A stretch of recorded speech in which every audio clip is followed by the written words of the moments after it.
estou migrando de lugar em casa aqui, saí da sala que eu estava soberano sozinho, agora já chegou as meninas, eu tenho que procurar um lugar aqui com mais silêncio. Pessoal, retomando o segundo bloco, vou compartilhar minha tela com vocês. Primeiro bloco aqui nós demos uma repassada em placa-mãe, acabamos dando uma enfatizada em alguns pontos que são de extrema importância e, né, encontrei aí numa contribuição de vocês um certo conteúdo até a mais aqui. A gente acabou conversando um pouco mais sobre alguns detalhes que dentro da questão do suporte é algo muito do dia a dia, né? Você parar e refletir sobre algumas questões.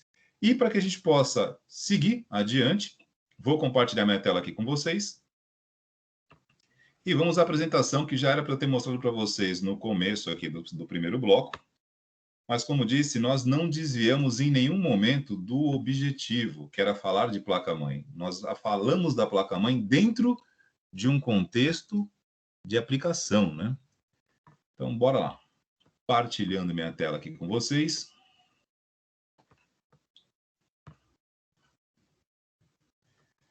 Pergunta, estão vendo minha tela aí? Sim. Aqui não. Sim ou não? Aqui não. Opa. Sim, Pessoal... deve estar carregando para ele. Exatamente, deve ser. Para mim já foi também. Beleza, gente. Então vamos lá. Só para que a gente... Vou relogar aqui na reunião, tá? Perfeito. Só para que a gente possa novamente redefinir a nossa rota, estávamos falando sobre placa-mãe. Lembrando que já falamos sobre placa-mãe há 2 semanas atrás, demos uma relembrada no primeiro bloco.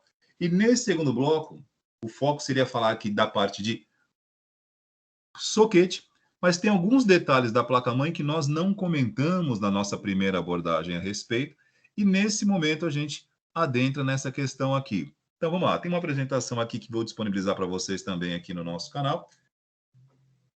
Bora lá. Bom, o conteúdo em si aqui nós já abordamos, conversamos, eu acho que mais do que conceito, e aí repito, eu acho que o contexto de aplicação, muitas vezes, ele é muito mais amplo do que um conceito. Um conceito que define uma placa-mãe se torna pequeno diante de um contexto da aplicação de uso de uma placa-mãe. O diálogo que nós tivemos no primeiro bloco, esta conversa, né, esta aula dialogada que nós tanto enfatizamos aqui, falando sobre algumas situações que são cotidianas e algumas, não vou dizer que são desafios, mas são algumas decisões que a gente tem que tomar em relação não apenas a custo-benefício, mas você tem um momento ali para fazer algumas escolhas que muitas vezes, mesmo levando o critério técnico, pode ser que não seja a melhor. Tudo bem? Então, o contexto de uma utilização, muitas vezes, ele passa, mas muito mais do que o conceito do que é e do para que serve. Mas nós temos algumas questões técnicas aqui para abordar em relação à placa-mãe. Tudo bem? Então, o que é a placa-mãe? Nós já conversamos a respeito. E aproveitando uma fala do nosso aluno aqui, o Ulisses, que ele usou o nome PCB durante as colocações dele. O que é uma PCB? Tudo bem? Já que nós tanto enfatizamos aqui a terminologia técnica, então vamos a ela. A placa-mãe é uma placa de circuito impresso, que no inglês, né? Lembrando que a tecnologia herda muito de termos técnicos em inglês, daí o inglês técnico, né? PCB de Print Circuit Board. Ou seja, é uma placa de circuito impresso.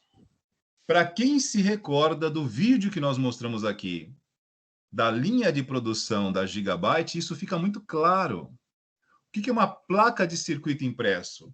Você passa por uma linha de produção onde os componentes são soldados e há uma impressão de alguns com solda.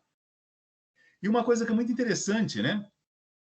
Que, na verdade, a placa-mãe ela é um sistema composto por vários subsistemas. Como assim vários subsistemas? Eu tenho o subsistema do processador, da memória, do chipset, dos controladores ali, dos dispositivos de entrada e saída, mouse, teclado e outros conectores. Tudo isso são subsistemas dentro de um sistema maior, que é a placa-mãe, que reúne, que engloba tudo isso. E aí, na linha de produção que nós mostramos há 2 semanas atrás, espero que ainda haja algum sopro de memória aí de vocês, né? Essa placa de circuito impresso, ou também conhecido por PCB, né, da sigla do inglês aí do Print Circuit Board, ela, na verdade, pode incluir várias camadas, depende do fabricante e do modelo. Então, assim, quando você assiste um vídeo da linha de produção da Gigabyte, aquilo ali está mostrando um procedimento que é comum a vários fabricantes, mas existem algumas variações de tecnologia e algumas variações também em relação a modelos. Tudo bem? Então, o que acontece? Você tem ali, na hora da fabricação da placa-mãe, você pode ter ali várias camadas de fibra, né? Inclusive, é utilizado fibra de vidro ali. Essas camadas, essas várias camadas, lá vou eu novamente fazendo apenas uma ilustração, como se fosse uma bolacha de wafer, onde você tem várias camadas que são prensadas. E dependendo do modelo da placa e do fabricante, você pode ter aí entre 6 até 14 camadas de fibra de vidro, ou até passando um pouquinho, tá ok, gente? Alguns modelos hoje, digamos assim, que esse material aqui eu tirei de um site internacional e não é uma apresentação, um conteúdo, um artigo, né, tão recente. Nós temos algumas placas que utilizam até mais camadas, porém, não é a quantidade de camadas de fibra que determina a qualidade da placa-mãe. Não é a quantidade que define a qualidade, é a qualidade do material utilizado. Se você tiver, por exemplo, uma fibra de vidro de péssima qualidade, você pode colocar várias camadas de algo ruim que continua sendo ruim. Tudo bem? Porém, todo dispositivo hoje, por melhor ou pior que seja, ele tem uma vida útil ali. Dificilmente vai dar problema em menos dos 90, antes dos 90 dias de garantia, né? E que fique claro, né, gente? Nós sempre que falamos isso aqui sobre a qualidade, sobre a durabilidade, a gente leva em conta uma série de questões. Não é o fato de ser made em Taiwan, não é isso. Condições de armazenagem, como é que isso veio de lá para cá, quanto tempo ficou armazenado, de que maneira foi armazenado. Então, tudo isso, em algum momento, vai interferir, sim, na qualidade e na vida útil disso. Não é apenas a quantidade de camadas de fibra que vai numa placa, tudo bem? E entre essas camadas de fibra, nós temos ali conexões feitas de cobre. Essas conexões de cobre é o que faz com que os dispositivos, os componentes da placa, possam se comunicar internamente. Esses filetes metálicos é o que interligam e permitem a comunicação entre os dispositivos. Lembrando de novo, nós temos o funcionamento eletrônico, né? Ou seja, passando a eletricidade para a placa-mãe e os seus dispositivos para que eles possam funcionar eletronicamente. Agora eu tenho também o envio e o recebimento de dados, né? O que um processador faz? O que uma memória RAM faz? O que um dispositivo de armazenamento faz? Um dispositivo de armazenamento, óbvio, ele armazena o quê? Dados, arquivos de áudio, de vídeo, desenho, um documento de texto, enfim, um sistema operacional, um aplicativo. Isso é um dispositivo de armazenamento armazenando, recebendo dados. Quando eu utilizo, por exemplo, o Word, que eu clico 2 vezes sobre ele, o meu sistema operacional está gerenciando isso. Nesta aula, neste exato momento, eu tenho várias coisas acontecendo ao mesmo tempo. Eu tenho um sistema operacional ativo neste computador, nesse notebook, que está gerenciando os meus processos. O que são processos? Tudo aquilo que está em execução no momento é um processo. Se nós entrarmos agora no gerenciador de tarefas do meu sistema operacional, no caso Windows 10, o gerenciador de tarefas vai me listar todos os processos em execução neste momento. Processo é qualquer ação que eu execute. Eu estar, por exemplo, nesse momento com o Microsoft Teams aberto, ele é um processo. Esse processo está ocupando, digamos assim, uma quantidade de ciclos de instrução do meu processador, está alocando uma quantidade de memória RAM neste momento, e ele não está ocupando o meu disco rígido, porque eu não instalei o Microsoft Teams, eu estou usando o Teams na versão online. Mas entre esses processos, né, os ciclos de instruções aqui do processador para poder gerenciar isso, alocar memória RAM para o Teams, para o Google Chrome, que é o programa que eu uso para acesso à internet, para que eu possa compartilhar áudio e vídeo, eu tenho que gerenciar também via sistema operacional, que o sistema operacional ele é um programa, ele é um software que está sendo executado, então ele é um processo em execução que também está utilizando memória RAM, que está instalado no meu disco rígido, está utilizando nesse momento aqui drivers de áudio e vídeo para que vocês possam me ouvir. O meu formato de voz, a minha voz está sendo enviada através de um pacote de dados via Ethernet, aliás, via Ethernet não, que eu estou usando uma rede sem fio. Então eu tenho o driver do meu adaptador de rede sem fio que permite que esse sinal de áudio seja enviado através da rede. Ou seja, eu mando um pacote que está chegando aí por vocês através da internet. Tudo isso ao mesmo tempo.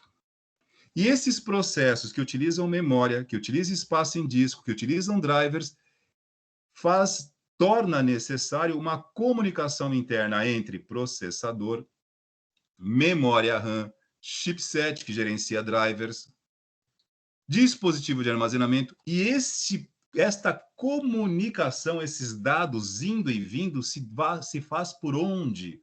Através dessas conexões de cobre que ficam entre essas camadas de fibra da placa-mãe. Por essas conexões também trafegam ali os chamados barramentos de dados, que é por onde nós vamos seguir nas próximas semanas. Não vou adentrar nisso agora, senão a gente acaba mergulhando com profundidade nesse detalhe e eu não sigo. Tudo bem? Então, eu externei um pouquinho aqui, falei do Teams, do Windows, falei dos processos, porque tudo que está acontecendo nesse momento para tornar possível esta aula remota, usando a internet, uma série de recursos, isso tem uma comunicação interna aqui dos componentes. O sistema operacional está gerenciando tudo isso, mas na minha arquitetura de hardware eu tenho uma comunicação entre processador, que gerencia processos, memória, que aloca os aplicativos e os programas que eu estou utilizando, e o dispositivo de armazenamento. E isso se dá através destas conexões, que ficam entre as camadas, né, da placa-mãe, que, repito, podem ser compostas por várias, né? Algumas com menos, outras com mais. Não vamos nos prender à rigidez numérica, depende de fabricante e de modelo. Tudo bem? Além disso, né, além das camadas de fibra e da conexão aí dos filetes de cobre que ficam entre essas camadas, permitindo a comunicação, eu tenho os locais aonde eu vou conectar outros dispositivos, né? Slot de memória, que foi o que nós mostramos naquele infográfico, soquete do processador, os slots de expansão, que é onde eu coloco para expandir outros recursos, vídeo, rede, áudio, né? Quem trabalha com edição de áudio e não utiliza, por exemplo, os recursos de áudio interno, né, onboard, pode instalar uma placa para gerenciamento de áudio. Não é muito comum hoje, né? A maioria dos chips fazem isso muito bem, um chipset gerencia isso muito bem, mas no passado eu já cheguei a ter computadores que tinham uma placa de áudio, uma placa multimídia, né, que gerenciava áudio e não era uma placa on-board, era uma placa off-board. Nós temos os conectores, né, o soquete do processador, que ainda será assunto de hoje, slots de memória, né, os barramentos PCI e PCI Express, que hoje, né, são aí uma evolução hoje e há um bom tempo que é uma evolução do PCI, e as conexões M2, né, que hoje nos permitem muita taxa de transferência, inclusive nos formatos aí de disco SSD, que será assunto do futuro, né, outros tipos de dispositivos de armazenamento eletrônico que não usam, né, a leitura mecânica, então aí nós vamos falar da conexão M2 com mais propriedade quando formos falar de dispositivos de armazenamento, tudo bem? Até aqui tudo bem, gente? Alguma pergunta? Podemos seguir? Tranquilo? Tranquilo. Sem dúvidas, professor. Beleza, então. Vamos lá. Normalmente, tradicionalmente, hoje já não tão normal assim, tá? As placas tinham, né? Tinham 2 chipsets.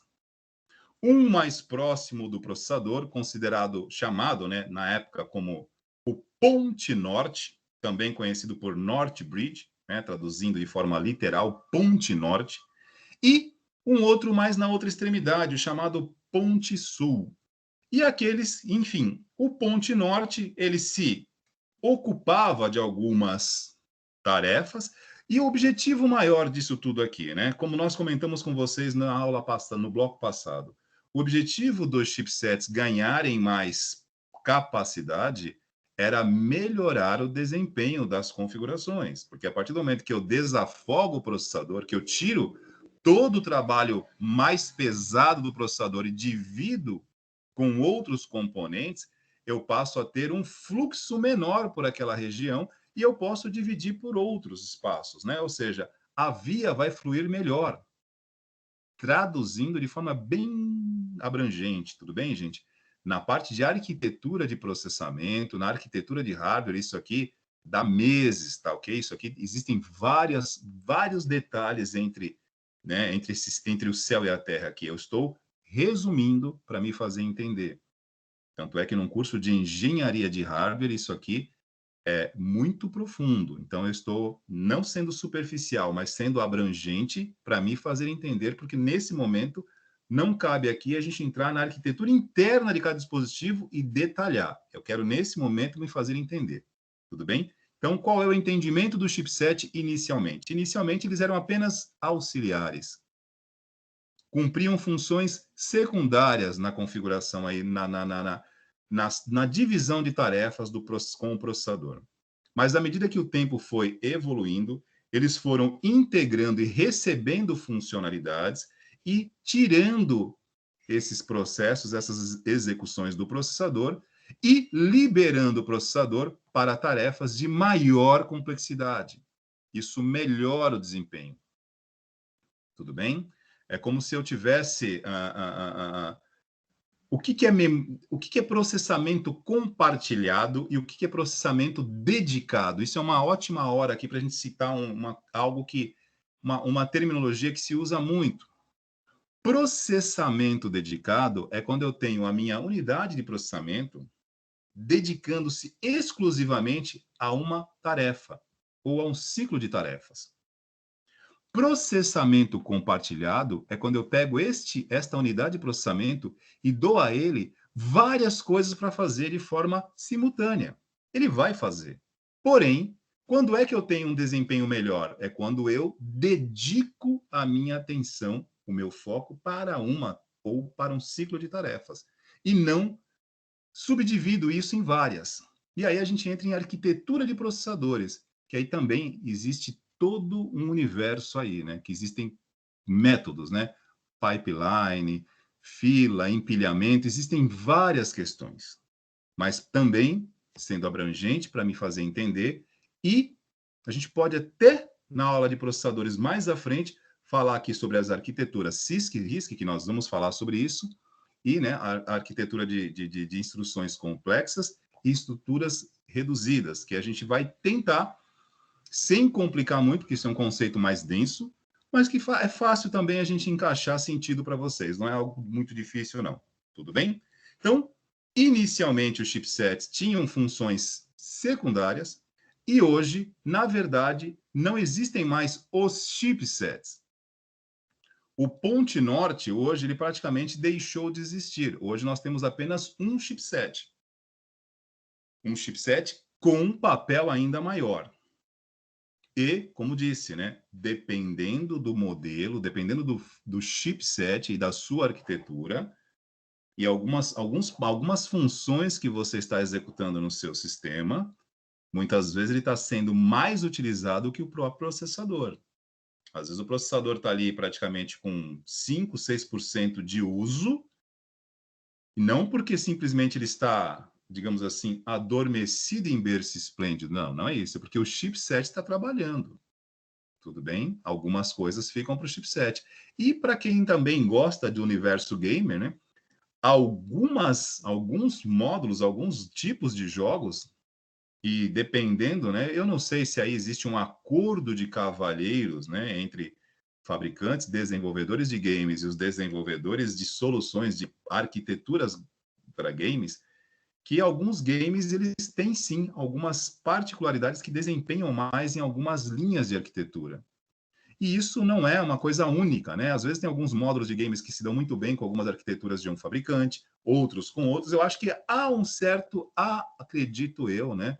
Um certo acordo de cavalheiros, né? Acho que de vez em quando favoreço mais A ou B, e assim todo mundo fica bem com todo mundo. Algo nesse sentido. Mas falaremos também especificamente de chipset mais adiante. Mas já falamos aqui hoje e na aula de 2 semanas atrás sobre a importância que o chipset tem no potencial de uma placa-mãe e hoje fundamentamos que a ordem de inferência é: fabricantes primeiramente desenvolvem os chipsets, lançam no mercado uma família de chipsets e aí os fabricantes de placa-mãe desenvolvem placas para explorarem o potencial do chipset. E é por isso que é tão importante a gente saber disso na hora da escolha da placa, para que você compare o que o chipset tem para oferecer e você está pagando por ele na placa.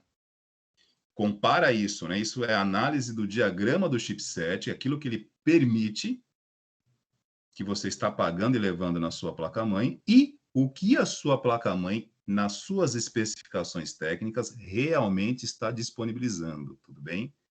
E uma coisa muito importante, não é 100%, tá ok, gente?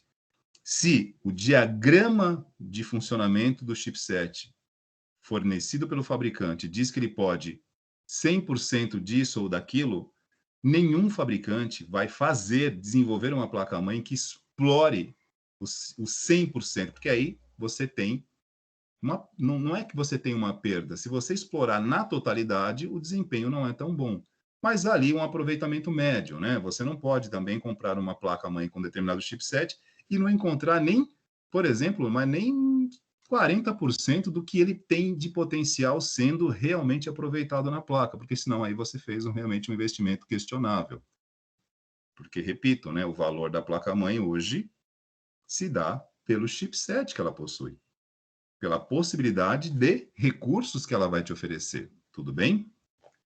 Até aqui tudo bem também, gente? Tranquilo? Podemos seguir? Tranquilo. Beleza, então seguimos aqui. Tipos de placa-mãe. Bom, antes de falarmos aqui da placa-mãe on-board e off-board, que é o clássico, né? É o clássico, né? Corinthians e Palmeiras, placas on e off-board. Nós temos algumas questões que ainda vale a pena citar, não pelo lado prático, porque você não vai encontrar hoje, por exemplo, funcionando uma placa-mãe com este padrão AT. O que é uma placa-mãe com esta tecnologia?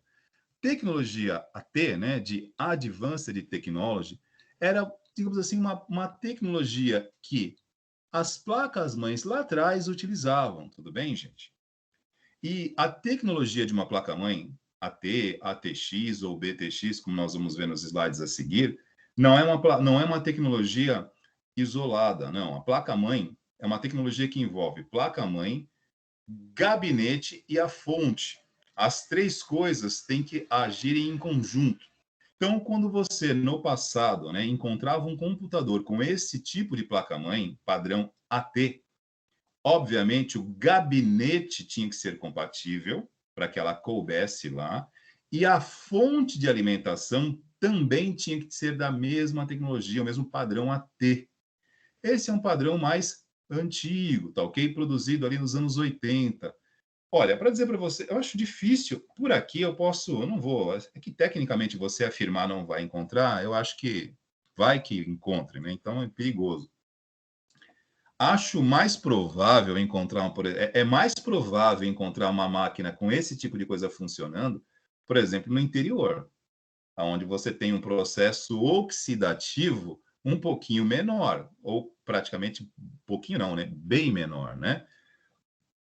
Em regiões como a nossa, com maresia, com umidade altíssima, encontrar uma placa-mãe AT funcionando hoje, repito, não vou dizer que é impossível, porque seria imprudente falar isso, porque vai que alguém encontre, né? Mas alguns anos atrás, vamos lá, acho que há bastante tempo, isso foi há cerca de 10 anos atrás, eu ainda era solteiro, né? Foi a primeira viagem que fiz com a minha esposa, na época a gente ainda estava namorando. Eu estava interior de Minas, Conceição de Aparecida. Longe, hein? Longe. Estava abastecendo num posto de gasolina e eu sou observador. Eu acho que, enfim, não sei se isso é bom, se isso é ruim, mas eu presto atenção em detalhes. Eu estava abastecendo num posto, quando fui fazer o pagamento, me deparei com um caixa, né? E havia um computador com uma tela, ainda aquelas telas bem antigas, aqueles monitor que ainda era monocromático, aquelas coisas que eu me reportei ao passado. Eu falei, opa, algo diferente aqui. E o sistema de atendimento ali do posto era, e aí agora ficou difícil, né? Que eu vou ser obrigado a ter que me entregar aqui. A linguagem de programação do sistema que estava sendo usado pelo posto era o Clipper Summer 87. Depois vocês pesquisem no Google aí, porque tem horas que a gente se entrega, né, Marcelo? Fazer o quê, né? Mas Clipper Summer 87 era uma linguagem de programação, obviamente, né, anos 80, e que estava rodando em um posto de gasolina no interior de Minas. Pela exigência de hardware daquele sistema, que aquilo não utilizava, acho que nem 500K de memória. Provavelmente aquele computador que estava rodando aquele sistema poderia ter uma placa-mãe AT. Poderia, não significa que tinha, porque era muito, mas muito antigo, algo inimaginável de ver funcionando, eu vi. Não era coisa de museu. E vale lembrar, tá, gente? Esse tipo de software, esse tipo de sistema, eles funcionam com uma requisição de hardware muito, mas muito baixa.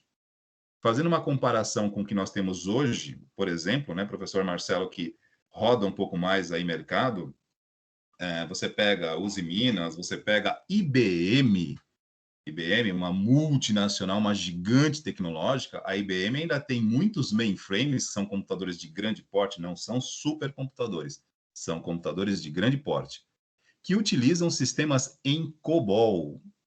COBOL é uma linguagem da minha época de estudante técnico, é uma linguagem antiquíssima. E a IBM ainda lidera esse segmento em vários lugares que ainda utilizam COBOL. A IBM e os seus mainframes que operam em COBOL, ela continua firme e forte nesse sentido. Tanto é que nós chegamos a fazer uma capacitação pela IBM na FATEC em Dayatuba também há um bom tempo atrás, para a implantação de um curso pós-técnico em COBOL para mainframes. COBOL, repito, uma linguagem de programação que permite muito com pouquíssimo recurso de hardware, mas que é complexa. Você não tem aí interface gráfica, né? Não tem todos esses recursos que nós temos hoje com interface, essas questões que, né, que promovem uma experiência de uso mais agradável, é um ambiente mais formal, aquela tela mais monocromática, aquela coisa bem down mesmo, mas que funciona muito bem e que ainda oferece uma estabilidade muito boa. E esses sistemas, por mais que tenhamos tecnologia para suplantar isso, por eles continuarem funcionando bem, é que permanecem lá. Então, enfim, hoje, raramente, não vou dizer que você não vai encontrar, mas esse tipo de tecnologia, placa-mãe com a tecnologia AT, dos anos 80, muito difícil encontrar isso funcionando. E repito, é uma tecnologia que envolve placa-mãe, placa-mãe, gabinete e fonte. O que vocês vão encontrar hoje e que nós temos funcionando e disponível, que é o que rola, né? placa-mãe ATX, que é o modelo que nós temos vigorando até hoje, né? Tecnologia também criada pela Intel, né? E o ATX aí seria de tecnologia de avançada, né? Estendida, o Advanced Technology Extend, ou seja, tecnologia estendida avançada, que na verdade, o que o ATX, traduzindo para vocês o termo, que essa apresentação eu fiz baseada num artigo que eu peguei de um site em inglês. Então, o que acontece? A tradução dele fica meio quadrada, né? Então, traduzindo para vocês, o que o ATX traz em melhoria do padrão AT? Ergonomia. Funcionamento com mais economia de energia, um aproveitamento mais eficiente da distribuição da energia na placa-mãe. E aí, né, gente, o tempo vai passando e você começa a observar tendências, né? A placa-mãe ATX, a tecnologia, não é a placa-mãe, a tecnologia como um todo. Placa-mãe, repetindo mais uma vez, gabinete e fonte, ela foi introduzida no final dos anos 80, início dos anos 90, tudo bem? E ela veio com o maior recurso que a tecnologia ATX ofereceu para o mercado na época foi a possibilidade do fornecimento de energia ser controlado via software. Essa tecnologia criada pela Intel permitiu a utilização do sistema operacional para desligar o computador. Como assim, professor? Na tecnologia AT, para desligar um computador, nós éramos obrigados a pressionar um botão de desligar. Isso que eu estou falando para vocês não faz o menor sentido, porque vocês não conhecem outro meio de desligar o computador. Quando vocês querem desligar o computador, iniciar, desligar. E o que é o processo de iniciar, desligar? Uma ótima oportunidade para a gente entrar um pouquinho na parte interna. Quando você simplesmente clica em iniciar, né, do Windows, desligar, ele não está lendo um termo em português e está entendendo que você mandou ele desligar. Para cada ação executada no sistema operacional, existem scripts, existem códigos, né? Dentro do kernel do sistema operacional, do núcleo, que são códigos, que fazem essa mágica acontecer. Entre o clicar, disparar a ação e ela ser executada, existem códigos, programas que fazem isso acontecer. No nível do hardware, no nível da arquitetura interna do dispositivo. E através da tecnologia ATX, esse processo de desligar permite que, através do sistema operacional, eu consiga, né, depois de desligar o software, ou seja, desalocar, ou seja, retirar os programas da memória que eu tenho que fechar, né? Retiro da memória os programas, os que eu não tirarem na hora que eu desligo, ele automaticamente tira, né? Porque é volátil, desligou, não está mais, mas ele vai fazendo esse processo de retirar, desalocar da memória e interrompe o fornecimento de energia do dispositivo. Ou seja, ele para de fornecer energia e aí ele para de funcionar. Algumas placas, obviamente, né, dependendo do modelo e do fabricante, permanecem energizados até que você desligue realmente o fornecimento de energia para a placa-mãe. Que nós temos um conector, que nós vamos mostrar para vocês na sequência, um conector que eu, obviamente, conecto na placa-mãe e por ali a fonte transfere energia.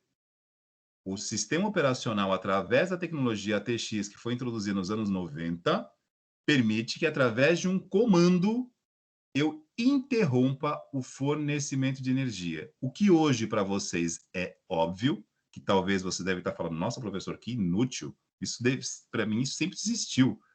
Né? Mas não é assim que funciona. Não existia.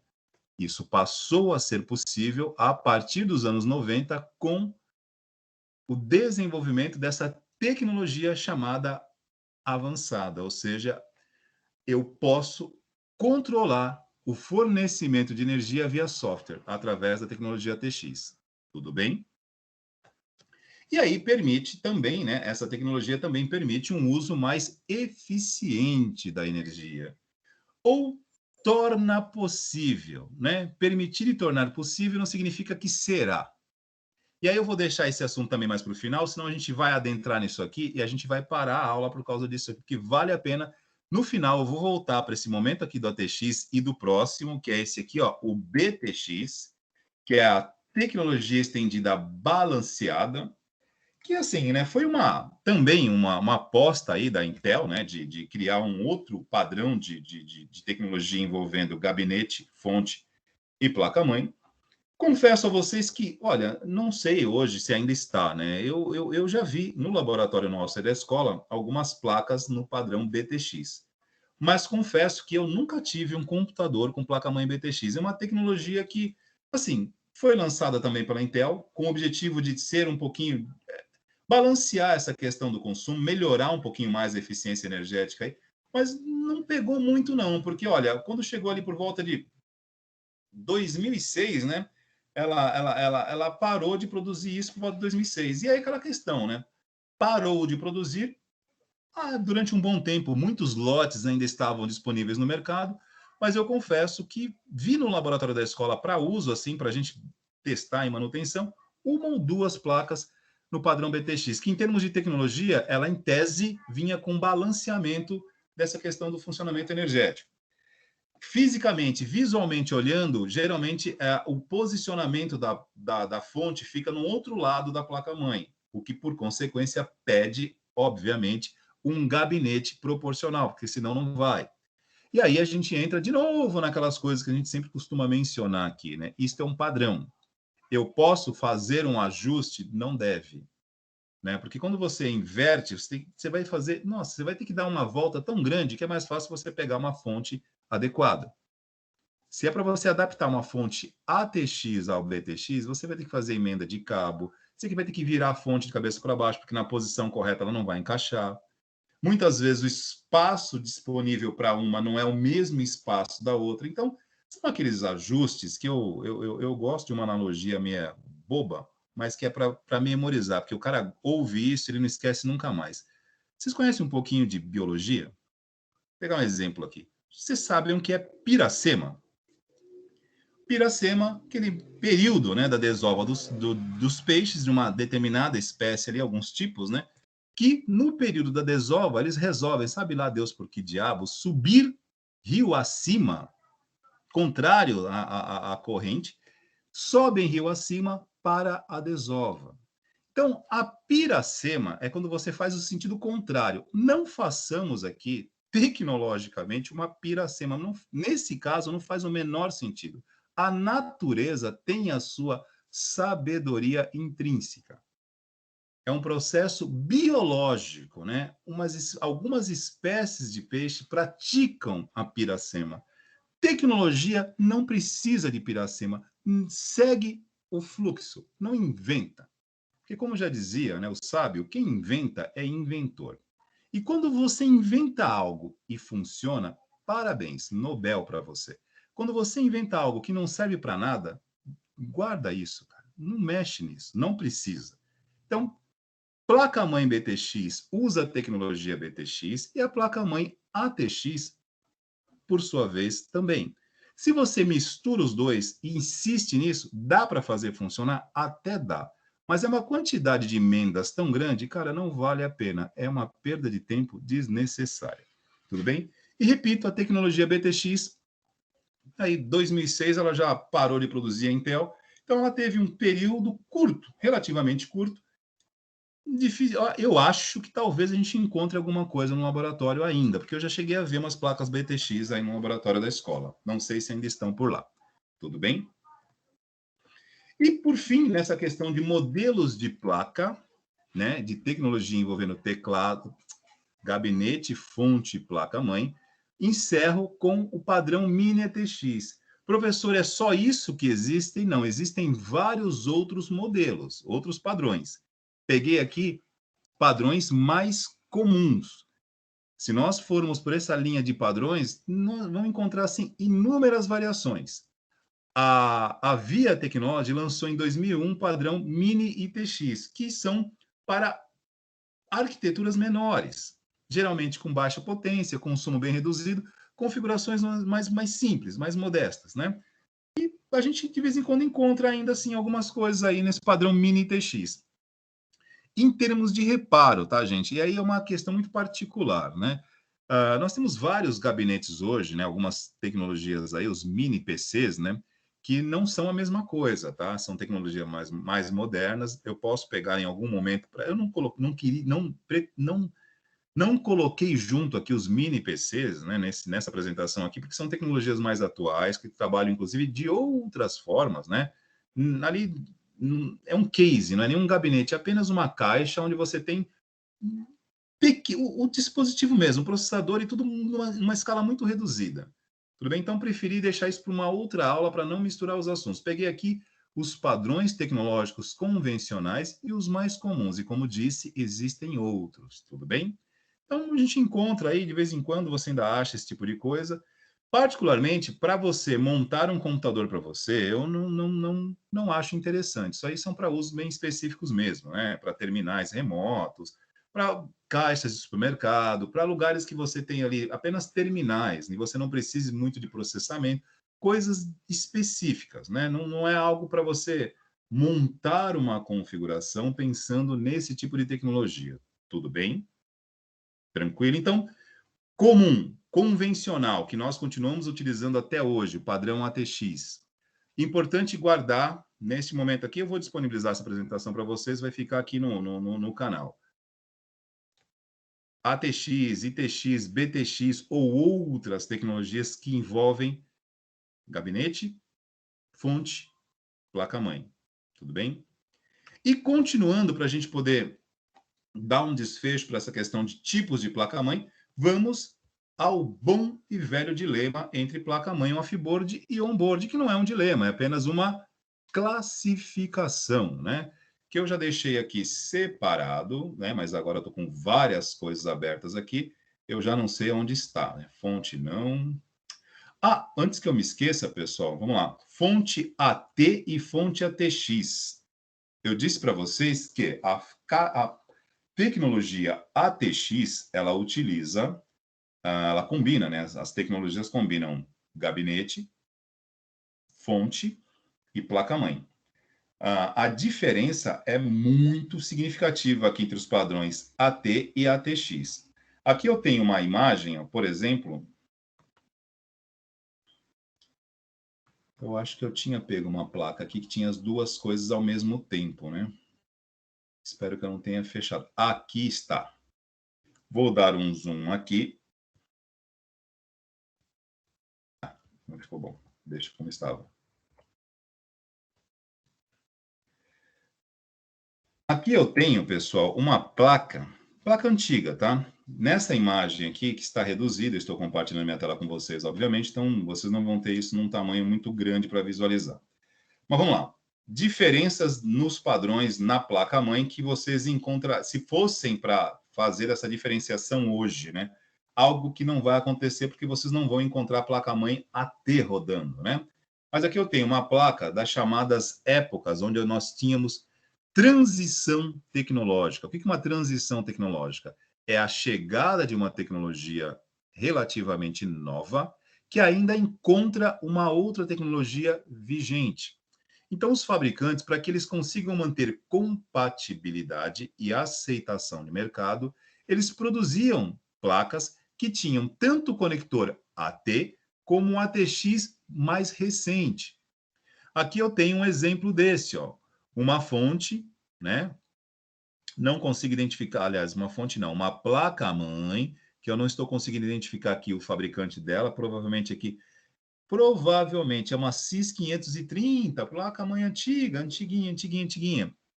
E aqui eu tenho dois conectores, dois padrões. Esta placa-mãe, ela atendia as duas tecnologias, AT e ao mesmo tempo ATX. Aqui ela poderia ser utilizada com uma fonte mais atual, ATX, com este conector, e também poderia receber a fonte AT, com esse outro padrão de conector, que na hora de ligar era completamente diferente. Não tinha, como não tem até hoje, a menor possibilidade de conectar uma fonte ATX num conector AT. é incompatível.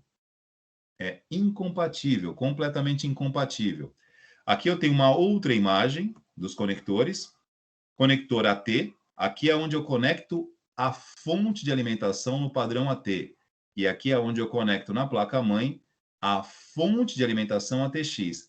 A fonte ATX, eu acho que dá para vocês visualizarem bem aí, ela tem um encaixe muito mais simples, porque eu tenho até, inclusive, uma trava aqui, né? Que ela é meio que a prova da distração, né? Porque a gente costuma dizer que manutenção, reparo, identificação de erros são áreas de atividade que demandam, né? Muita atenção, foco, né? E para os mais distraídos, né, a fonte ATX, ela tem um conector que ele não liga, você não consegue conectar se você inverter a posição. Então, nós costumamos dizer que é a prova de distraídos, né? Já o AT, não. Os conectores da fonte AT, que eram os conectores, a fonte ATX tem um conector único para alimentação da placa. Para alimentação da placa, um único conector. Deixa eu só voltar aqui, que eu estava com ele aqui, para facilitar a identificação de vocês aqui. Fonte aqui. A imagem não está muito clara, não. Aqui é uma fonte ATX. O conector é único, o conector de alimentação da placa, ok? Eu tenho conector para o leitor de CD, para o leitor, para o dispositivo de armazenamento, eu tenho o conector que vai alimentar o processador, mas o conector que vai alimentar a placa-mãe na fonte ATX é assim, é único. Então, por mais distraído que seja, se você inverter os lados aqui, deixa eu voltar lá, cliquei sem querer. Se você inverter os lados, ele não vai encaixar, a não ser que você quebre alguma coisa, né? Aí passou um pouquinho. Aliás, passou muito. Já o conector, ou os conectores da fonte AT, que está aqui, ó, nesta imagem, percebam que ele é duplo e tem que ser encaixado neste local aqui. Vocês estão acompanhando? Chegou para vocês aí, porque eu estou clicando de uma janela para outra, às vezes tem um delay. Conseguem visualizar os conectores da fonte AT? Sim ou não? Sim. Beleza. Aqui eu tenho um padrão, uma posição específica de encaixe. Reparem, eu tenho aqui os cabos pretos, né? Geralmente do neutro, né? Que estão direcionados para o centro. Se eu inverter, ele vai conectar e vai queimar a placa-mãe. Tudo bem? Que eu inverto aqui, ele queima. Não é algo que vocês precisem se preocupar, porque hoje esse tipo de fonte funcionando para uma placa-mãe com essa tecnologia, como disse, isso é coisa que talvez encontremos num museu de informática. Como disse, nós tínhamos na escola muita coisa guardada sobre esse tipo de material para mostrar, mas chegou um determinado momento também que a gente não tem mais aonde guardar tanta coisa e somos obrigados também a descartar. Pode ser que a gente encontre ainda esse tipo de material para mostrar para vocês, mas de qualquer maneira, aqui está o bom e velho Google e aquela ideia de sempre, né? Que uma imagem vale mais do que 1000 palavras. Está aqui, tudo bem? Mas tecnologias que hoje não se utiliza mais. Tecnologia AT, praticamente só se você encontrar realmente algo muito, mas muito raro mesmo. Perfeito? E aí vamos às placas on-board e off-board. E eu já também deixei separado. Deixa eu fechando as minhas abas aqui, senão depois eu não localizo as coisas que eu deixo separado, né? Eu deixo separado, porém vou abrindo uma em cima da outra e chega uma hora que eu não acho mais. Maravilha. Já tinha deixado isso aqui aberto, né? Bom, eu estava com uma imagem aqui, né? Aqui é a placa de vídeo. Eu acho que eu fechei aqui placa-mãe on-board e placa-mãe off-board. Mas tudo bem, vamos lá. Eu não achando aqui, eu já tinha separado, mas não tem problema. Que aqui é placa de vídeo. Bom, Placa-mãe onboard, pessoal, independente de eu estar com a imagem aqui ou não, né? Eu tinha deixado separada, mas eu detesto quando isso acontece. Placa-mãe onboard. A placa-mãe onboard, eu acredito que já tenha falado isso para vocês também aqui. Placa-mãe onboard e offboard. Eu quero imagem, eu não quero fórum, mas tudo bem. A placa-mãe aqui está valendo. O que significa a expressão onboard, né? Traduzindo de forma literal, acho que nós já comentamos algo, já demos um spoiler sobre isso há 2 semanas atrás. Placa-mãe onboard são aquelas que o fabricante já embute, né? Ele já agrega, já inclui na placa alguns dispositivos juntamente com ela, ou seja, são componentes, traduzindo de forma literal, a bordo. Então, uma placa-mãe do tipo onboard é aquela que já vem com alguns recursos de fábrica agregados a ela. Nós temos hoje qualquer fabricante de placa-mãe, dos mais simples aos mais tradicionais e sofisticados, eles produzem placas e todas elas vêm com pelo menos o áudio, o vídeo e a rede. Adaptadores de áudio, adaptadores de vídeo e adaptador de rede já vem embutido, fazendo parte da placa-mãe. Então, isso acho que já comentei com vocês aqui, já vi isso várias vezes sendo alvo de recurso em concurso público. Porque numa questão de concurso público, né, você afirma que uma placa-mãe on-board, o simples fato de ter, né, o áudio, o adaptador de áudio do vídeo de rede já dá para ser considerado on-board. Tecnicamente não está errado, mas na definição clássica, né, do chamado onboard, no passado se considerava onboard se eu tinha, por exemplo, um processador ou uma memória já soldada, algo do tipo, algum recurso além do vídeo, da rede e do áudio. Mas isso na teoria clássica. Agora, tecnicamente falando, se tem alguma coisa já soldado, está a bordo. Então, quando isso cai e vira recurso em concurso público, você tem que definir, não está errado. Está a bordo. Então, hoje é um tipo de terminologia, gente, que não é que não se utiliza mais, ainda existe essa fala, né? Mas é conflituosa. Isso aí é meio que inflamável. Se você for pegar realmente o conceito técnico do que é onboard, cara, se tem um adaptador de rede já soldado ali, tem algo a bordo. Então, dá margem para N interpretações. Então, a gente comenta sobre isso, porque ainda existe essa fala, né, de placas on-board e placas off-board. E o que seria a placa off-board? Seriam placas que não vêm com nenhum recurso, em tese, agregados a ela, que literalmente inexiste, porque você simplesmente, como disse, vamos lá, uma placa-mãe atual aqui, vamos pegar uma placa-mãe. Já estava com elas abertas aqui. Ó, aqui eu tenho a placa que eu usei na apresentação aqui que eu estava usando com vocês, né? Então eu tenho uma série de recursos na placa. Tudo bem, com os chips, vamos pegar uma outra aqui, uma que tenha bastante componente para a gente poder visualizar aqui, vai.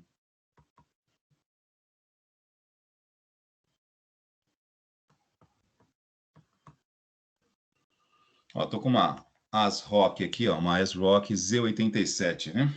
E aí lembrando que Z87 provavelmente seja o modelo do chipset presente nela.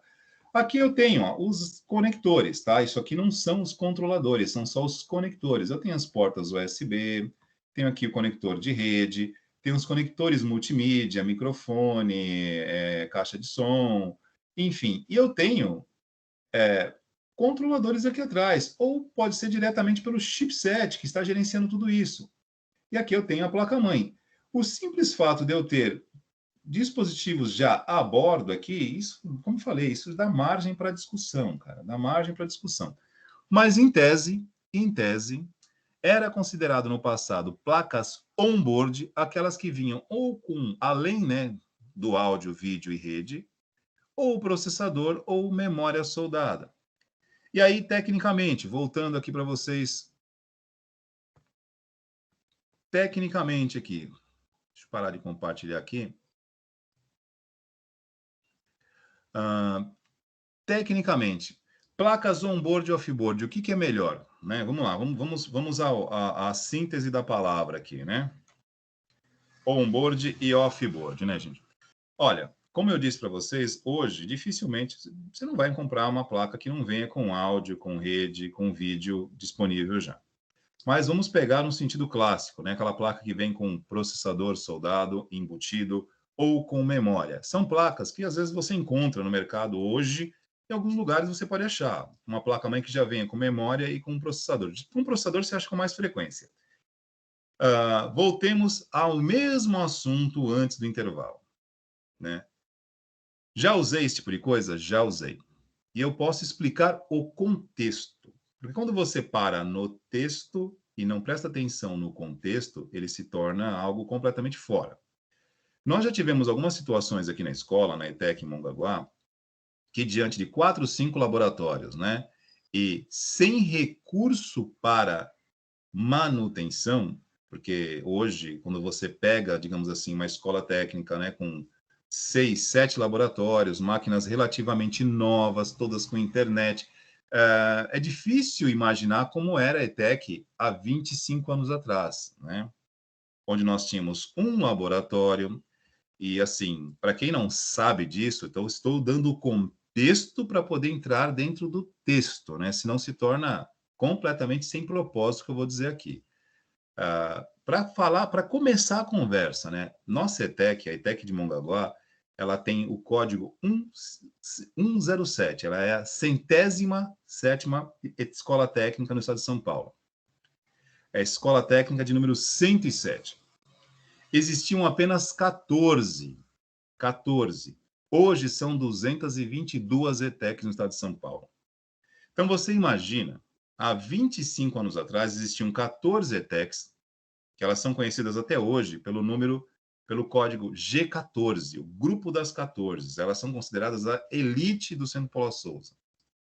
Quando nós adentramos, né, porque foi uma explosão, digamos assim, foi uma expansão muito grande. E traduzindo a história para que a gente não fique muito tempo nela.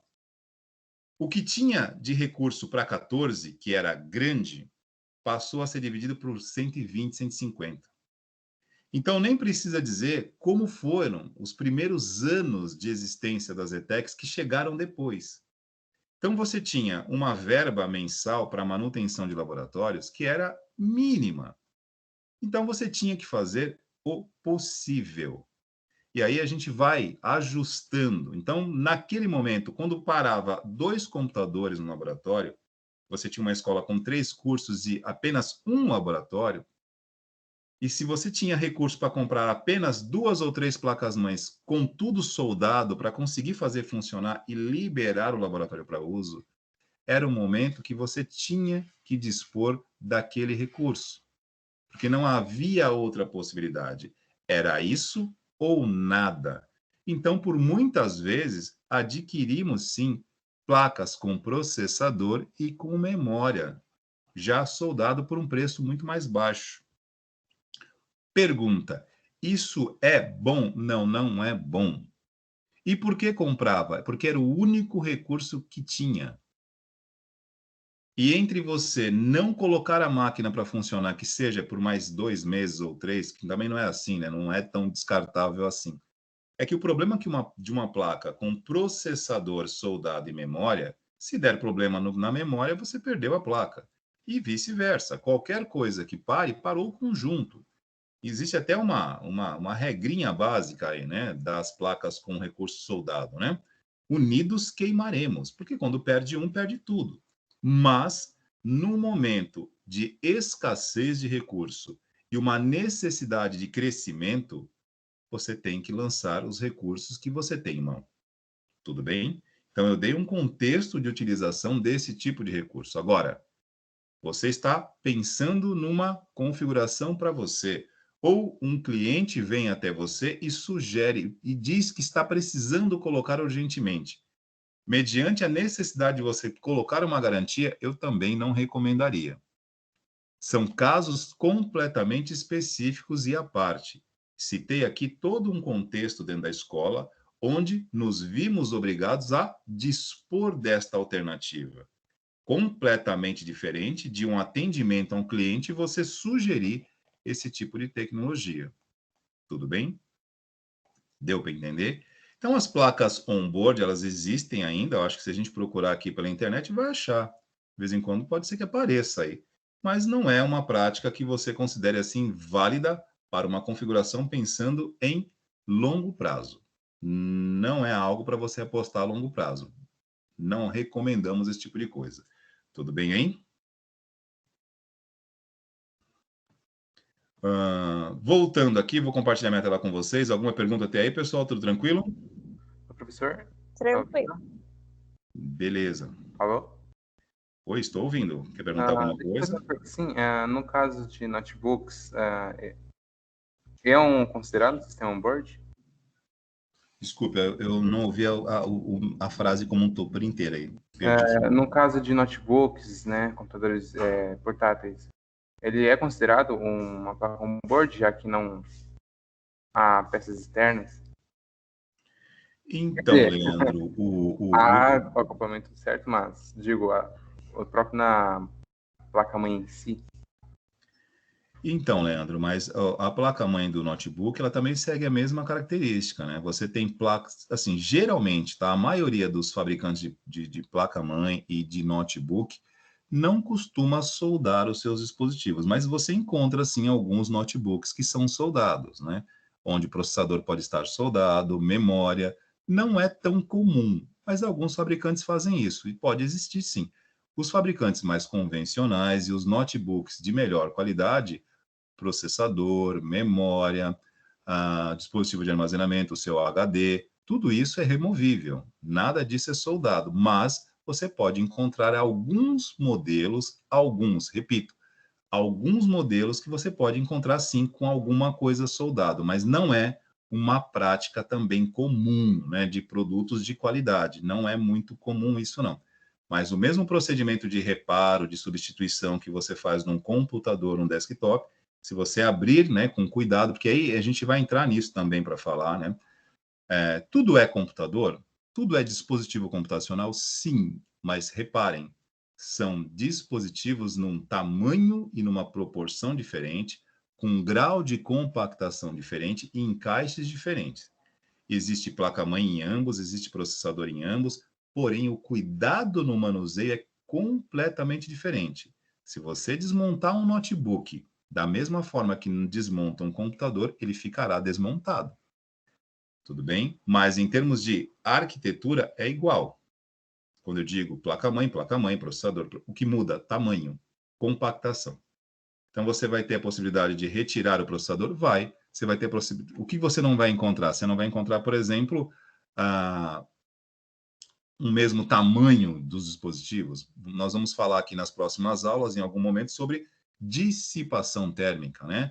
Que é o projetinho que é feito ali para espalhar, dissipar a energia gerada e que gera calor no processador. Então, tem um projetinho, um cálculo também, mediante a potência do seu processador, que implica ali em você ter um dissipador, né, metálico. O que é dissipar? É espalhar.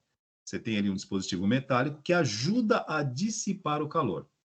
É óbvio que ele é menor do que de um computador convencional, mas ele é menor, porém mais eficiente, porque ele é menor, mas faz o mesmo papel. Então, a inteligência ali, a eficiência dos componentes que compõem, me permitam a redundância, né? Um notebook, ela é muito maior do que de um computador, porque eu tenho um espaço muito menor e eu tenho que refrigerar muito mais, eu tenho que dissipar muito mais. Então, eu gero mais calor e dissipo menos. Então, eu tenho que ter uma arquitetura, um desenho muito mais funcional e muito mais eficiente. Mas, voltando ao início da pergunta, necessariamente não. Uma placa-mãe de notebook, ela gera também da mesma forma que de uma placa-mãe de um computador convencional. Você consegue remover memória, HD, processador e, repetindo mais uma vez, em alguns modelos você pode encontrar sim alguns que sejam soldados, mas específicos, viu? Específicos. Geralmente você consegue fazer a substituição também modelos, vamos lá, você pega um notebook convencional, ele não é desta forma, não. Somente algumas coisinhas assim que cai nessa particularidade meio que não muito interessante, tá ok? Perfeito, professor. Eu tinha essa dúvida porque eu ainda nunca cheguei a abrir um notebook antes, só do computador desktop. Então eu desconhecia a arquitetura por dentro. Para mim, ele era um sistema acoplado, igual você falou. Mas agora você acabou de elucidar minha dúvida. Obrigado. E aproveitando a fala aqui, Leandro, já que você perguntou, uma outra coisa também que a gente até aborda muito pouco isso nas nossas aulas aqui. Eu preciso até abordar mais, colocar isso nas aulas aqui, que são os computadores no padrão All-in-One, né? Aqueles que integram, né, a placa-mãe atrás do monitor,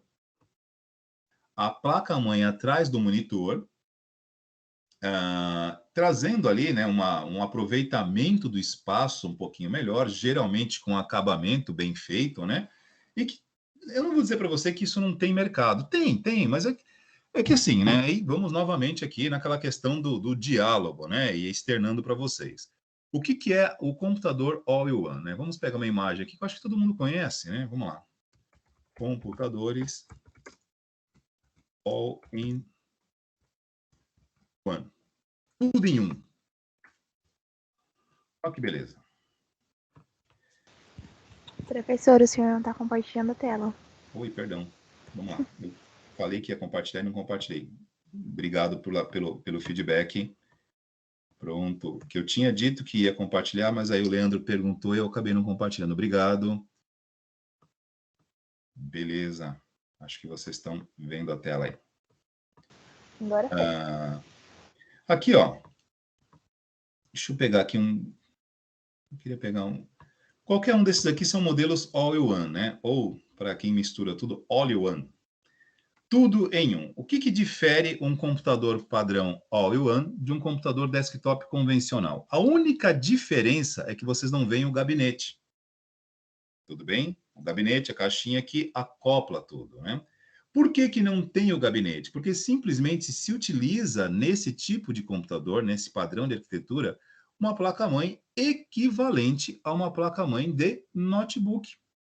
E ela fica onde? Atrás aqui, ó, no compartimento traseiro do monitor.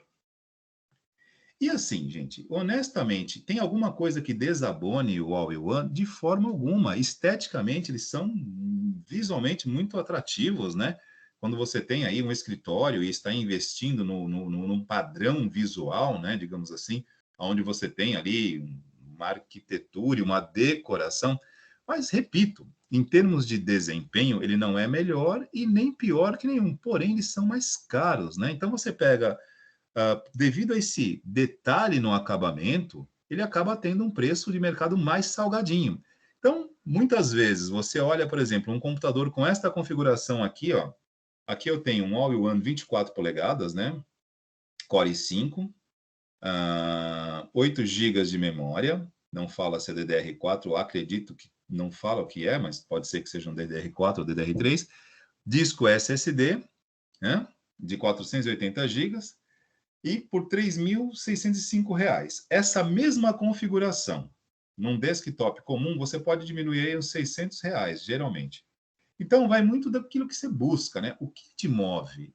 Você está buscando performance ou um padrão de estética? Porque, às vezes, sei lá, é um escritório, é um consultório, onde o aspecto visual é muito importante, existe um padrão decorativo no local, e aí, né, nesse tipo de ambiente decorado e projetado, às vezes um all-in-one cai melhor.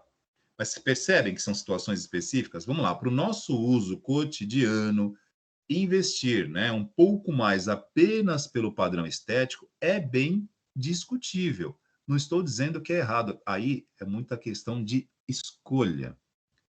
Hoje, né, se fosse para eu escolher entre estética e performance, eu opto por performance, né? Então, eu escolho um computador hoje pela performance, não pela estética.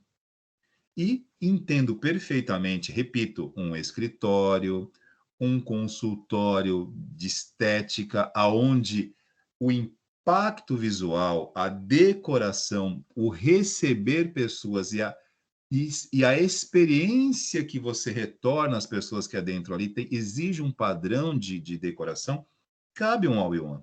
Mas eles não são melhores e nem piores. Porém, devido a esse aspecto visual, eles são mais caros. E aí, voltando à questão técnica da aula de hoje, placa-mãe.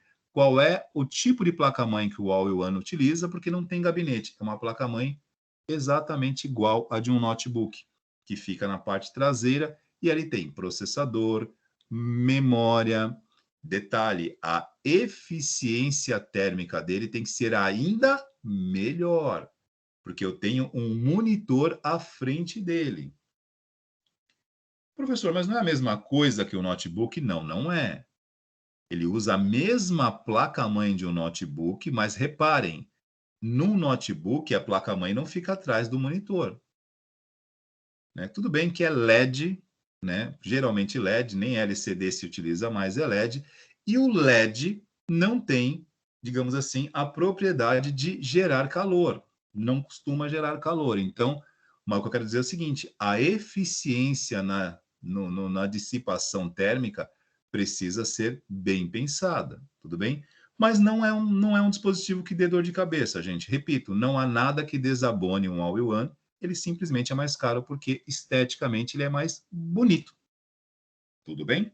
E é uma tecnologia que, assim, a gente vê, eu costumo ver isso raramente em escritórios. Eu não conheço ninguém que tenha em casa um all-in-one, não. Alguém tem um all-in-one em casa aí, para contrariar o que estou dizendo? Não conheço ninguém que tenha um desses em casa, não. Geralmente eu vejo isso em escritórios, lugares assim que tem um padrão decorativo. Mas fora isso, nunca atendi ninguém também, nunca recebi nenhum para arrumar, mas também não há nenhum mistério por trás dele, tá, gente? A mesma observação que eu fiz aqui em relação ao notebook Professor, Oi, pois não. no caso desses computadores, qual é o melhor sistema de resfriamento para eles? Já que eu tenho que tomar mais cuidado pela placa-mãe, pelo processador ser atrás, né?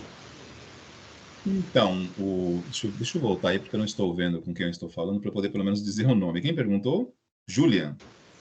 Então, Isso. Júlia, então, o que acontece aqui é o seguinte, o fabricante, né, cada fabricante tem ali o seu, deixa eu voltar aqui, o fabricante, ele tem, mediante o padrão, né, vamos lá, um processador, um determinado processador, vamos lá, vamos pegar um processador como o meu aqui, eu estou usando nesse momento aqui no meu notebook um Ryzen 7, né, de acho que 3.2 GHz, e ele gera um coeficiente aqui de temperatura, né? Ou seja, há um padrão. Isso isso é medido, né? É o chamado thermal design power, ou seja, mediante a temperatura que ele chega, ele gera uma energia em calor e essa energia precisa ser dissipada. Existe um cálculo que se faz ali, né? Que a gente vai ter uma aula para isso aqui também.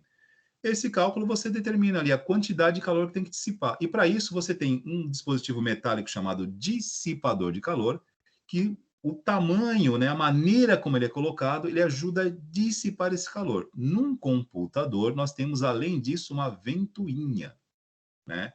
E por estar num gabinete, que nós teremos uma aula para falar sobre isso, o cooler para PC. Vamos lá, depois eu mostro para notebook. Ó, isso aqui são coolers. Isso aqui fica em computadores, gabinetes. É o convencional. Esse aqui já são os também, né, os mais performáticos, né? Esse aqui, ó, refrigerado a água. Esse aqui já foge um pouquinho do convencional. Vamos pegar o comum. Isso aqui são convencionais, ó. É uma ventoinha, um ventilador, chama-se cooler. Isso aqui é um bem simplesinho, tá ok? Ele fica em cima do dissipador de calor, que nós teremos uma aula para falar sobre isso. O que é o dissipador de calor? Essa parte metálica aqui, deixa eu descer um pouquinho que dá para ver, ó. Aqui nós temos um convencional, ó. Temos a ventoinha e embaixo dele tem um material, um dispositivo metálico, que pode ser de cobre, que pode ser de alumínio, pode ser de vários metais. Geralmente o cobre o alumínio, o cobre, eles dão conta do recado, né? Aqui você tem um cálculo que é feito em cima desse cálculo você tem o tamanho do dissipador e a ventoinha, né, que está girando aqui para ajudar a retirar o calor, né, a energia gerada pelo processador, porque o processador, vamos lá, vamos lembrar novamente ao início, né, a origens, né, processador, que é um circuito integrado que hoje, né, hoje pela escala de miniaturização, um processador tem bilhões de transistores que, passando elétrons o tempo todo, vão gerar calor. E esse calor precisa ser dissipado, senão ele se concentra num único lugar e ele vai queimar o dispositivo. Então, esta ventoinha girando, este ventilador, em cima desse dispositivo metálico, vai ajudar a espalhar esse calor. Isso num computador. Mas no notebook eu não tenho esse espaço todo. No All-in-One também não tenho esse espaço todo. Então eu preciso ter uma eficiência de dissipação térmica mais inteligente. Então eu vou apostar em metais com mais dissipação e num conjunto térmico aqui, conjunto de dissipação que seja mais eficiente. E aí nós temos, vamos lá, vamos pegar aqui, ó, dissipadores de notebook. Olha, só está dando uma passada, já que perguntou, tá? Porque nós teremos uma aula para falar sobre dissipação térmica, né? Dissipadores de notebook.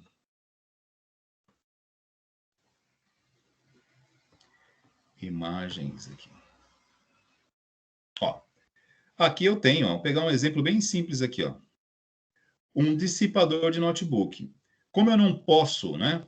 Não tenho espaço no notebook para criar algo da mesma forma como eu mostrei para vocês anteriormente, de um computador, porque eu não tenho altura, espaço, eu faço com que o dissipador seja na horizontal. Ó a barra metálica aqui de cobre, que o cobre acaba sendo um pouquinho, nesse caso aqui, o cobre, eu não me lembro de cabeça aqui, mas eu tenho algumas propriedades no cobre, que dependendo da forma que eu combino isso aqui, eu tenho uma eficiência melhor com o cobre, tudo bem?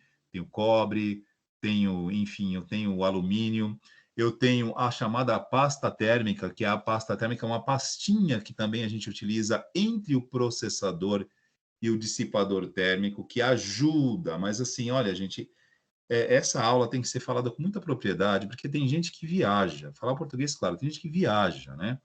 Que acha que quem vai determinar tudo é a pasta. E hoje nós temos pasta no mercado, pasta térmica. O que é uma pasta térmica? A pasta térmica é uma solução química que vai ajudar a melhorar a eficiência da dissipação do processador e o dissipador. E fica entre os dois. Uma pequena quantidade, uma pasta, mas não é ela que determina o funcionamento disso. Embora hoje nós encontremos no mercado pasta térmica à base de nitrato de prata. E não é para cansar vampiros nem lobisomens. O nitrato de prata, ele tem uma capacidade de dissipação térmica um pouco maior. Mas, enfim, não é ele que determina, é o conjunto. Nós temos o cooler aqui do notebook, tá ok? Como o notebook é menor, obviamente, tudo é mais compacto. E a partir do momento que ele é mais compacto, eu preciso fazer um uso mais eficiente. Já não estou usando alumínio, estou usando cobre. Também. E o espaço que esse cobre, ou seja, o tamanho desta barra de dissipação vai ocupar, isso aqui fica próximo, né? Isso aqui, ó, direciona para uma grelhazinha aqui na lateral, que fica geralmente na lateral do notebook, que ela vai girar aqui o cooler, além do metal, né, do cobre que vai dissipar o calor, eu tenho uma espécie de como se fosse uma grelha, né? Essas valetinhas aqui na lateral do notebook que vai expelir o calor. Que geralmente quando você está, por exemplo, usando o computador, sentado no sofá com ele em cima da sua perna, você vai perceber que em alguns lugares fica mais quente. É onde está o processador. Tudo bem? E assim, aí existem várias outras coisas, né? Por exemplo, ó, suporte com cooler para notebook. O fabricante do notebook não diz para você que você precisa comprar isso aqui, tá ok? Algumas pessoas vão lá e compram. Não é também algo que vai fazer diferença, a não ser que vocês tenham algum problema no notebook ou superaquecimento. Mas, repito, quando você compra um notebook, um all-in-one ou um computador que já tem o seu conjunto de dissipação térmica, o fabricante não diz para você que você precisa colocar algo além. Se você quiser colocar, tudo bem, mas não tem necessidade de você comprar uma base, né, de refrigeração como essa para colocar no seu notebook. Internamente no notebook, o que nós temos é algo nesse sentido aqui. Alguns iguais, outros um pouquinho diferentes, e como disse, isso varia de fabricante para fabricante e modelo para modelo. Um notebook gamer, e já costumam ser mais altos, por ser gamer, ele tem um uso mais forte, vai gerar mais calor, e por consequência, no notebook gamer, esta situação aqui muda um pouquinho, já são produtos um pouquinho mais reforçados.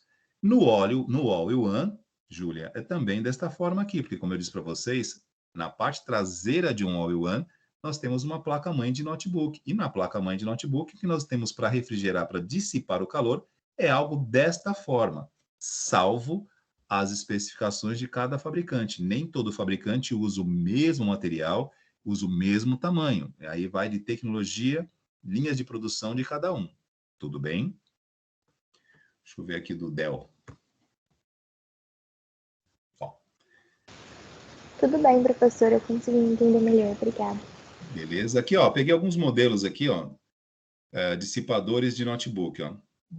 Parecidos, né? Nem todos são iguais, né? Mas existem a mesma linha, né? Cobre, o cooler, né? A ventoinha, né? Aqui você tem o conectorzinho que vai na placa-mãe que vai alimentar o cooler para que ele possa estar girando. Detalhe, né? Por que a poeira, né, gente, e a umidade, elas somadas, né, elas são inimigas da vida útil do computador? Porque a poeira, ela vai acumulando nesses lugares aqui. À medida que você vai utilizando e o tempo vai passando, é natural que acumule alguma poeirinha aqui. E aí, a poeira associada a uma umidade relativa do ar, como a nossa, né, que geralmente está acima de 60%, faz com que essa poeira se acumule nesses dispositivos e fique meio úmido. Fica tipo uma laminha. Parece que você tem um mini pântano, entre aspas, de novo, né? Fica aquela poeirinha, mas com uma certa umidade, algo meio pegajoso. Uma quantidade muito excessiva, depois de anos sem fazer uma limpeza, anos, em algum momento isso pode fazer com que esta ventoinha gire mais lentamente. E aí torne necessário uma limpeza, né? De vez em quando, não periodicamente, não é isso. De vez em quando, para remoção de excesso, né? Repito, poeira mais a umidade começa a causar uma crostinha ali que não é legal. Mas aí, depois de um bom tempo de uso, tá, gente? E, como eu sempre digo, né? Notebook é um dispositivo que, para abrir, exige um cuidado muito diferente de abrir um computador. É delicado, é sutil. Se você não tiver material para isso, não abra, porque vai marcar o gabinete, fica feio, a não ser que seja seu, né? E você queira fazer uma experiência. Mas remover, abrir notebook de terceiros exige prática, né? Não é algo. Eu falar para você, de vez em quando ultimamente eu tenho pego muito pouco isso. O último que eu peguei, o último desafio que eu peguei aqui foi o notebook o ano passado, um Ultrabook da Dell, gabinete branco, olha. É que eu tenho todo o material para abrir aqui. Eu investi nisso, mas mesmo assim você tem que fazer com muito cuidado para você não devolver para a pessoa com marca, porque um gabinete, um Ultrabook Dell branco, qualquer coisinha que você force, ele marca. E aí é muito chato devolver para a pessoa com marca, né? Isso é aquela questão. Você pode até não ter experiência como técnico para atender alguém. Mas você sabe, no fundo, você sabe como você gostaria de ser atendido. É muito fácil você parta dessa ótica sempre. Você pode até não saber como é a melhor forma de atender, mas você sabe como gosta de ser atendido. Então, ninguém vai ficar satisfeito de você devolver um material que esteja numa situação que não marcou, danificou, arranhou. Isso não é bacana, gente. E hoje, né, Ultrabooks, alguns Ultrabooks olha, algumas linhas da Dell, da Asus, dá até medo de abrir, porque realmente são muito, mas muito delicados mesmo, viu?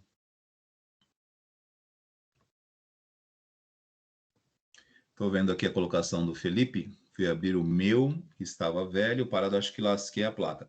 Não, assim, como o seu, como você mesmo disse, né? Estava velho, né? Então serve como teste, né? Mas mais novo, não precisa nem ser um Dell, né? Você pega aí um notebook hoje mais recente, mais atual. Eu sempre faço a seguinte colocação, né? Antes de abrir, né, pense na melhor forma de fazer isso. Hoje nós temos um grande, né, recurso para ajudar, né, que é o YouTube. Você para, vê um vídeo, já procura se informar previamente das travas de encaixe, porque existem os parafusos. Alguns fabricantes, né, os parafusos são idênticos, outros são específicos. E aí você inverte o local, depois fica feio, porque você fecha um parafuso muito comprido no local que é raso, a hora que você fecha o gabinete fica a marca do parafuso embaixo, é ridículo. Então, assim, acabamento hoje para notebook é algo muito, mas muito delicado. Recomenda-se muita prática e ferramenta específica para isso. Não é com chave de fenda que se abre notebook, não é com qualquer tipo de material que você vai fazendo a abertura de gabinete de notebook. Se fizer, provavelmente o clique vai virar crack. E aí quebrou. Sim, Jolietão, os vídeos do YouTube ajudam muito, sim, principalmente quando você sabe, já tem alguma fonte, né, de consulta confiável, pessoal que trabalha direitinho, porque assim, ninguém sabe tudo, né, o Julieta. Então, às vezes acontece até conosco, né, por mais experiente que a gente seja, às vezes a gente encontra no laboratório, por exemplo, um gabinete de um notebook que está lá para desmonte, que a gente nunca abriu. E aí você vai na tentativa e erro, a tentativa e erro nunca é a melhor escolha, viu?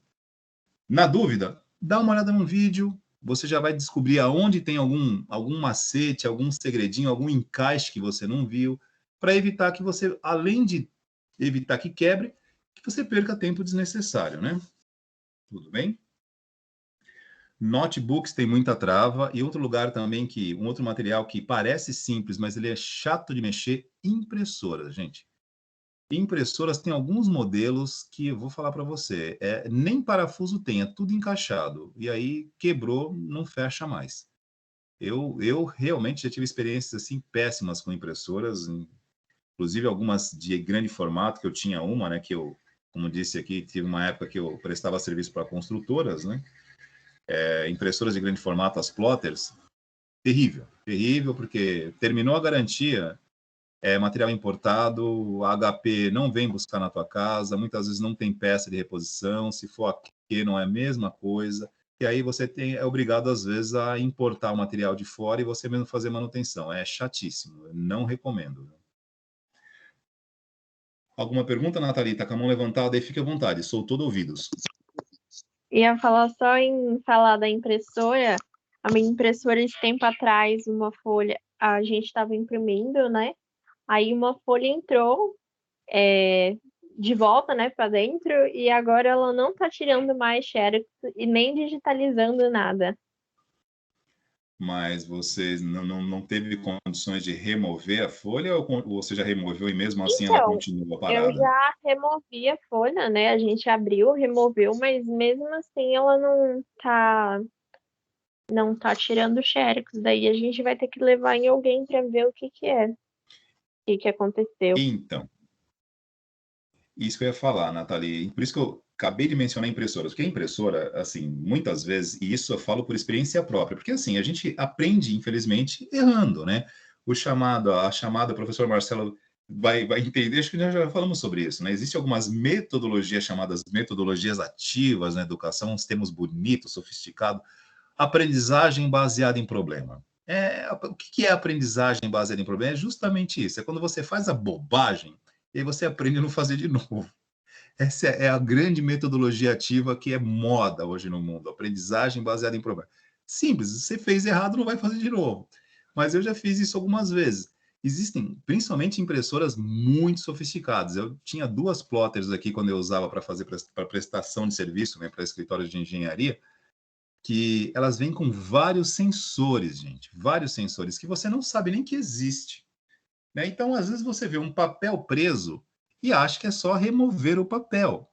E dependendo daquela impressora, daquele modelo, pode ser que ali tenha um sensor que você não viu e no puxar o papel, você ou removeu ou danificou um mero sensor, que às vezes é uma coisa muito simples. É alguma coisinha assim de 2 ou 3 milímetros, por onde o papel passa e toca aquele sensor e ele sinaliza para o controle de papel, algo do tipo, ou para o controle de contagem enfim, para algum mecanismo interno. E às vezes você nem percebe que aquilo é um sensor, porque é algo tão aparentemente tão inútil que você não nota. E aí aquilo para de funcionar. E repito, né? São dispositivos eletrônicos que combinam partes eletrônicas e ainda encontram algumas partezinhas mecânicas, porque, por exemplo, o mecanismo de tracionamento do papel tem um acionamento eletrônico, mas a puxada do papel ali é algo mecânico, que tem que encostar e puxar. Então, olha, impressora também eu vou falar, é um universo à parte, viu? Já tive alguns dessabores, duro. E é difícil também você encontrar. Não é que é difícil de encontrar. Mão de obra boa você encontra, né? O problema é a impressora ficar boa depois também, né? Que aí a gente volta ao assunto da primeira aula, né? Dependendo do que deu problema, é aquilo, né? Ela volta, fica boa, para de novo. É um negócio assim. Eu tive algumas. E assim, não é uma impressora, né? Uma plotter HP de grande formato que você paga 15 mil, que quando para, o fabricante não tem peça para reposição, porque o HP nem HP te traz isso, você tem que importar, você pede fora do país, aí vai ficar às vezes 30 dias sem usar aquilo. E assim, você paga 15 mil numa plotter de alta resolução e nem o fabricante te dá suporte. É um negócio assim desanimador. Eu tenho horas que você fala, olha, para que eu fui mexer com isso? E aí você tem que fazer você mesmo. Mas não é uma experiência muito interessante não, viu? Pouquíssimas, por exemplo, na época, isso faz o quê? Acho que parei com isso há uns 8, 9 anos. Eu fui encontrar um local para realmente ter um suporte, uma empresa em São Paulo, em Santana. Porque nem a HP tinha, era só esse lugar que tinha coisa dele, que era o importador direto, que era onde de vez em quando me socorria. Fora isso, era eu mesmo. Mais alguma pergunta aqui, pessoal? Só para complementar, Wagner, hoje as empresas, é tão difícil essa parte de manutenção de impressora, porque os contratos dessas empresas de manutenção de impressora praticamente são aluguéis de impressora, né? Então, o que eles fazem? Eles têm um contrato de manutenção de impressoras, mas quando dá um problema numa impressora, na empresa, na verdade eles não consertam, eles trocam, né? Eles deixam outra impressora lá e aquela que deu problema, eles levam para tentar fazer manutenção, uma coisa desse tipo. Acredito que muitas vezes eles nem conseguem. Então, ficou praticamente uma empresa que aluga impressoras, né? Devido à dificuldade que é fazer manutenção. Então, deu um problema numa empresa, por exemplo, um escritório de arquitetura, né? Que tem lá a sua plotter lá, deu problema lá na hora que estão imprimindo projetos, coisas desse tipo, uma editora. Então, não vai resolver na hora, porque é difícil resolver esses problemas de impressora. Então, eu estou percebendo que hoje as empresas, elas praticamente contrato de manutenção, mas eles não fazem a manutenção, eles trocam a impressora, né? Então, praticamente com um contrato de aluguel. Exatamente, Marcelo. E a gente tem nesse segmento de impressoras aí, como eu disse, um universo à parte, porque nós temos também aí a parte de recarregamento de tinta, né? Olha, que isso dá rolo, mas dá rolo, porque assim, tirando os fabricantes que disponibilizam a própria tinta, todas as outras alternativas que você compra também acabam dando problema, ou nos bicos de injeção, ou no próprio reconhecimento da tinta a longo prazo. E aí você passa a ter um elefante branco na tua mão, porque são peças que, enfim, difícil achar. E, né, quando você tem uma empresa, né, que presta serviço e troca, tudo bem, mas quando você digamos assim, você trabalha com isso e você que tem ali uma ou duas, olha, a situação. Chegou uma hora que eu falei, olha, eu peguei aquela época, né, o Marcelo, os 4 anos antes do Mundial aqui no Brasil, do futebol, né, a Copa do Mundo, que além da Copa do Mundo, nós tivemos o fenômeno especulativo do pré-sal. Acho que você deve se lembrar disso, né? A construção civil, mas ela deu uma arrebentada, meu. Era gente construindo tudo, inclusive várias reportagens até hoje, né? De toda essa especulação do chamado pré-sal, que foi um período que se somatizou, né? Além da expectativa, né, e da especulação em torno do pré-sal, que nunca aconteceu até hoje, de fato, nós tivemos aquele momento que antecedeu a Copa do Mundo, né? Reformas e o Brasil inteiro se preparando para aquilo. Tem gente que até hoje não recebeu, sabia disso, né? Você sabe disso. Né? Eu ainda dei sorte, eu cheguei a pegar algumas obras para fazer e consegui, né? E deu certo. Eu cheguei por uma subsidiária da Odebrecht, fazer a impressão do Itaquerão, da parte da estrutura metálica do Itaquerão. Acho que eu fiquei quase um mês sem dormir fazendo toda a documentação da estrutura metálica. Eu imprimi tudo aquilo. E olha, praticamente quase um ano depois para receber isso, passa um tempinho, vem a Lava Jato e a Odebrecht, ela é parada e todas as subsidiárias da Odebrecht também foram paradas. Então, por mais um pouco, eu quase não recebo por isso. Sorte. Pessoal, professor Marcelo, fique à vontade se quiser fazer mais algum complemento. Estamos aqui para qualquer esclarecimento. Estamos, né, praticamente aí às 11 horas, 22h58. E estamos à disposição. Se vocês não tiverem nenhuma dúvida, a gente também já vai encerrando por aqui mais uma quarta hardware. Não? Tranquilo? Tranquilo. Então, pessoal, a gente agradece aí pela atenção de vocês mais uma quarta-feira. Semana que vem a gente volta para falar aqui da parte, sim, de soquete, que hoje acabou não dando tempo. Professor Marcelo, agradeço mais uma vez pela parceria. Fique à vontade para suas considerações finais, Marcelo. Turma, Wagner, boa noite a todos. Boa noite. Um bom final de semana, um bom resto de semana aí. Ainda tem quinta, tem sexta aí. Vamos buscar conhecimento, perseverar sempre. Obrigado, Wagner. Obrigado a todos. Perfeito, Tchau. Marcelo. Forte abraço. Boa noite a todos, gente. Até mais. Até a próxima semana. Tchau, tchau. Tchau. Até.